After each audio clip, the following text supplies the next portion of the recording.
Tugas yang terakhir adalah membuat proses untuk hapus data. Kita akan hapus data usernya. Untuk melakukan hapus data seperti update, syaratnya kamu harus mengirimkan ID yang spesifik sebagai ID parameternya. Namanya bebas sebenarnya. Di sini saya memberikan user ID.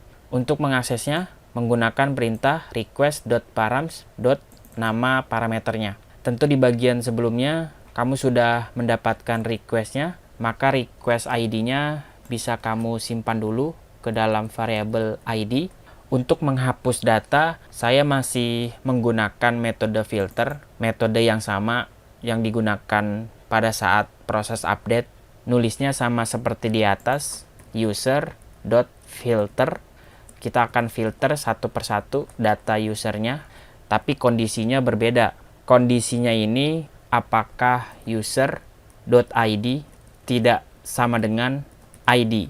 Berarti tiap-tiap data usernya, jadi data user ini sebagai parameter adalah masing-masing objek usernya. Objek pertama, objek yang kedua akan dilakukan perulangan, dan setiap data usernya kita cek satu persatu apakah user ID-nya tidak sama dengan ID yang ada di dalam parameter. Kalau ID-nya tidak sama, berarti data user itu adalah data user yang sebenarnya. Sedangkan kalau ID-nya sama atau ID-nya cocok, nah maka kita harus menghilangkan dari daftar usernya atau kita hapus. Jadi seolah-olah kalau ID-nya sama, maka ID-nya akan dihilangkan dari daftar usernya.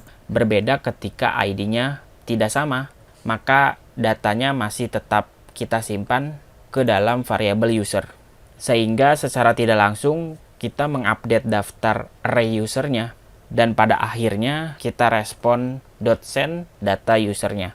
Kalau kamu coba buka lagi Postman, kita masuk ke URL yang sama tapi metode delete. Untuk ID yang pertama harus kita hapus lalu kita kirimkan, maka data ID yang pertama sudah hilang dari list usernya. Yang tersisa hanya user ID yang kedua, yaitu user Doremi. Kalau saya hapus data yang kedua, maka hasilnya kosong. Daftar usernya sudah dihapus semuanya. Tapi yang jelas semua proses routingnya sudah kita selesaikan, baik itu metode get, post, put, dan delete.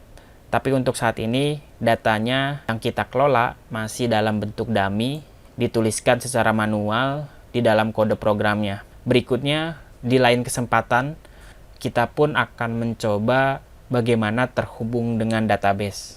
Tapi untuk saat ini cukup, proses CRUD-nya sudah berhasil kita lakukan.